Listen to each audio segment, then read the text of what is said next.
because he saw me. He wanted me to. I guess maybe I don't know if I was his golden child or whatever it was. Um, some may call it a strict disciplinarian or whatever, but he was very strict, very hard, very stern, and just a look would scare you, and Were you scared of him? very frightened. There's been times when he'd come to see me and I would get sick. Really? I'd start to regurgitate. As a child or as an adult? Both. He's never heard me say this. I'm sorry. Please don't be mad at me. Well, I mean, I suppose that everybody has to take responsibility for what they've done in life. And your father is one of those people who also has to take responsibility. But I do love him. Yes, I understand. And I am forgiving.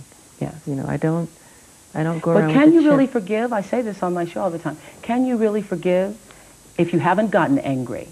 If you haven't dealt with how you really feel? I don't know if you can go from having been abused to forgiveness. I do forgive. There's so much garbage and so much trash that's written about me that is so untrue. They're complete lies. And those are some of the things I want to talk about. The press has made up so much god-awful, horrifying stories I know. that are completely appalling. I know. Completely appalling.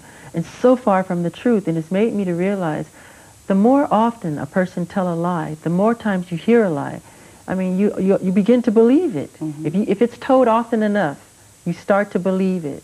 And it's appalling the things that have been said about me, and they're completely false. There are so many. I normally don't write questions down, but there's so many. I didn't want to forget them. First of all, I have been in this house getting lit and getting prepared for this, and I've been all over the house upstairs when you weren't looking for that oxygen chamber. I cannot find the oxygen chamber anywhere in the house. That story is so crazy. I mean, it's one of those tabloid things. It was completely made up. Okay, but there you are in something there. There's a picture of you. Well, where did that come from? How did it get started? I did a commercial for Pepsi, and I was burned very badly. And we settled for like $1 million, and I gave all the money. We built this place called the Michael Jackson Burn Center. And that's a piece of technology that's used for burn victims, right? So I'm looking at the piece of technology, I'm touching it, feeling it, and decide to just go inside of it just to hammer around. Somebody takes a picture. When they process the picture, the person who processes the picture say, oh, Michael Jackson. He made a copy. These pictures went all over the world with this lie attached to it. It's a complete lie. Why do people buy these papers and it's not the truth? And I'm here to say, do not judge a person. Do not pass judgment on anyone unless you have talked to them one-on-one. I don't care what the story is. Do not judge them because it's a lie. But that story, you're right, that story, it was like it had legs. It's crazy. It is. Why would I want to sleep in a chamber? Well, the rumor was that you were sleeping in the chamber because you didn't want to grow old, and that was stupid. It's stupid. It's completely made up, and I'm embarrassed. I'm willing to forgive the press and forgive anybody. I was taught to love and to forgive, which I do have in my heart. But please, don't believe these crazy, horrifying Okay, let's go down the list. Did you buy the Elephant Man's bones? No, Were you trying to get them? That's another stupid story. Uh-huh. I love the story of the Elephant Man. It reminds me of me a lot. I could relate to it. It made me cry because I saw myself in the story. But no, I never asked for the Elephant Man. Where am I going to put some bones? I don't know. And why would I want a pair of bones? I don't know. But so where did that come from? Someone makes it up and everybody believes it. If you hear a lie often enough, you start to believe it. Yes, and people make money selling tabloids. Yeah. All right. Just recently there was a story, and I know one of your attorneys held a news conference. There was a story about you wanting to have a little white boy play you in a Pepsi commercial. That is so stupid. That's the most ridiculous, horrifying story I've ever heard. It's crazy. I mean, why? Number one, it's my face as a child in the commercial. Me when I was little. Why would I want a white child to play me? I'm a black American. I'm proud to be a black American. I am proud of my race. I am proud of who I am. I have a lot of pride in who I am and dignity. That's like you wanting an Oriental person to play you as a child. Does that make sense? No. So please, people, stop believing these Michael, horrifying then stories. Let's go to the thing that is most discussed about you, I think, is the fact that the color of your skin is obviously different than it was when you were younger. Yes. And so I think it has caused a great deal of speculation and controversy as to what you have done or are doing. Are you bleaching your skin? And is your skin lighter because you don't like being black? Okay, number one, as I know of, there is no such thing as skin bleaching. I have never seen it. I don't know what it is. Well, they used to have those products growing up. I used to hear, always use bleach and glow, but you'd have to have about 300,000 gallons. Okay, number one, this is the situation. I have a skin disorder that destroys the pigmentation of the skin. It's something that I cannot help.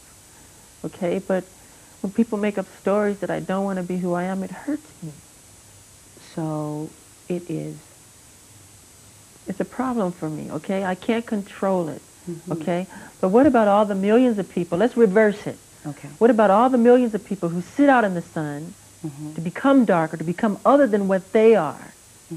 Nobody says nothing about that. So when did this start? When did the color of your skin start to change?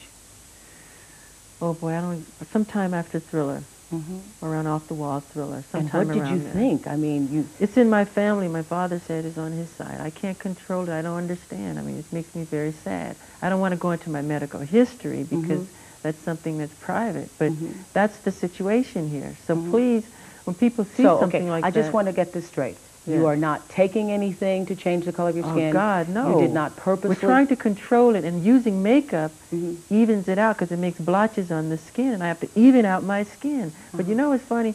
Why is that so important? You know, that's not important to me. I'm a great fan of art. I love Michelangelo. If I had a chance to talk to him or read about him, I would want to know about what inspired him to become who he is, the anatomy of his craftsmanship, not about who he went out with last night, or why he decided to sit out in the sun so long. What's wrong with, I mean, that's what's important to me.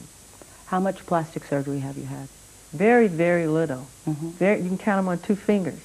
I mean, let's say this. If you want to know about those things, all the nosy people in the world, But once we say it, we don't have to say it anymore. Read my book, Moonwalker. It's in my book. You know, let's just put it this way. If all the people in Hollywood who have had plastic surgery, if they went on vacation, there wouldn't be a person left in town. I think you might be right. I think I am right. I mean, the empty. So did you start having plastic surgery because of those teen years, because of not liking the way you look? No, not really. Not really? No, it's only 2 things. Get my book. It's no big deal. Okay. You don't want to tell me what it is? You had your nose done, obviously. Yeah, but so did a lot of people that I know. Yeah. And so when you hear all these things about you, and there have been more than we are I've never had my cheekbones done, never had my eyes done, never had my lips done and all this stuff. They just go too far. I mean, it's crazy. But this is something that happens like every day with other people. Are you pleased now with the way you look? I'm never pleased with anything. I'm a perfectionist. Yeah. It's part of who I am. And so when you look in the mirror now and the image that looks back at you, are there days when you say, well, I kind of like this, or I like my hair today, or I'm never I think I'm with pretty myself. cute today? No, I'm pretty cute today. No, I try not to look in the mirror. I really do, because I'm never happy with what I see. So I go on with my work and get it done. I have to ask you this. So many mothers in my audience have said to please ask you this question. Yeah. Why do you always grab your crotch? Why do I grab my crotch? Yeah, why? We think you got a thing with your crotch going on I think here. it happens subliminally. When I dance, if you're a dancer, you know, you're just interpreting the sounds and the accompaniment of the music. If there's a driving bass, you become the bass. If there's a cello, if there's a string, you become that. So you become the emotion of what that sound is. Okay? So if I'm doing a movement and I go bam and I grab myself, it's the music that compels me to do it. It's not saying I'm getting ready to grab down there and it's not a great place. You don't think about it, it just happens. Sometimes I'll look back at the footage and I'll go, did I do that?